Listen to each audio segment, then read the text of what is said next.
ବୋଉ ବର୍ଷା ପାଗରେ କ'ଣ ଗୋଟେ ବନେଇ ଦଉନୁ ଖାଇବା।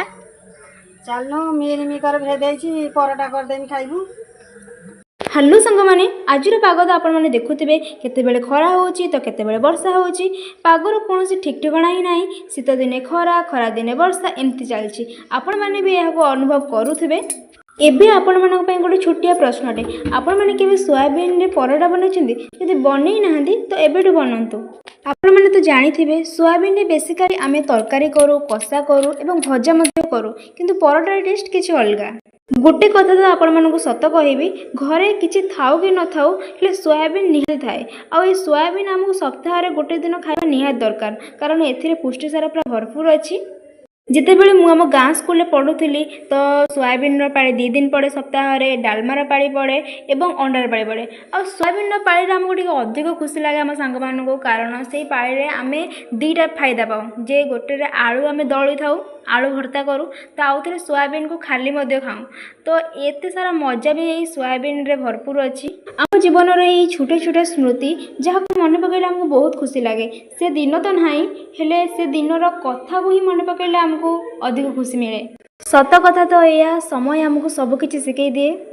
ଆମର ତ ଏଇ କଥାବାର୍ତ୍ତାରେ ବୋଉର ପ୍ରାୟତଃ ସବୁ କାମ ସରିଗଲାଣି, ଆଉ ବାସ୍ କେବଳ ପରଟା ବନେଇବାର ଅଛି।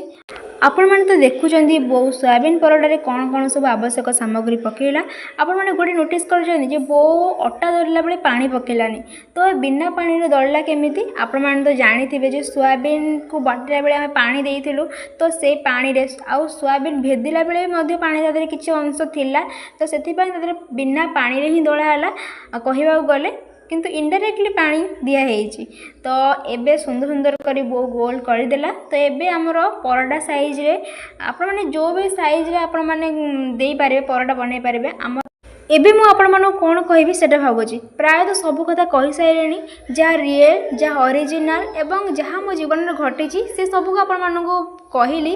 ତ ଏବେ କ'ଣ ଆଉ କହିବି ସେଇଟା ଭାବୁଛି। ତ କେବଳ ଯେ କୁକିଂର ଭିଡ଼ିଓରେ କେବଳ ଆମେ ଏଇଆ ପଇଲା ସେୟା ପଇଲା ଏମିତି କରିକି ସାରିଦେଲେ ସେଇଟା କିଛି ମଜା ହିଁ ଲାଗିବନି। ତ କିଛି ରିଏଲ୍ ଷ୍ଟୋରିକୁ ଆମେ କହିବା ଦରକାର, ଯେମିତି ଆମର କଥାରେ ଭଲ ଥିବ ଏବଂ ଆମ ଖାଇବା ଟେଷ୍ଟ ଥିବ ମଧ୍ୟ, ଏବଂ ଦେଖିକି ହିଁ ଜଣାପଡ଼ିଯାଉଛି ପରଟାର ଟେଷ୍ଟ କେତେ ଅଧିକ ହେବ। ଆଉ ଫାଇନାଲି ଆମର ପରଟା ବନା ବି ସରିଲାଣି, ଆଉ ଆମ କଥା ବି ଫାଇନାଲି ସରିଗଲାଣି। ଏବେ କେବଳ ବାକି ଅଛି ଟେଷ୍ଟ କରିବାର। ତ ଚାଲନ୍ତୁ ଟେଷ୍ଟ କରି କହିବା କେମିତି ହେଇଛି।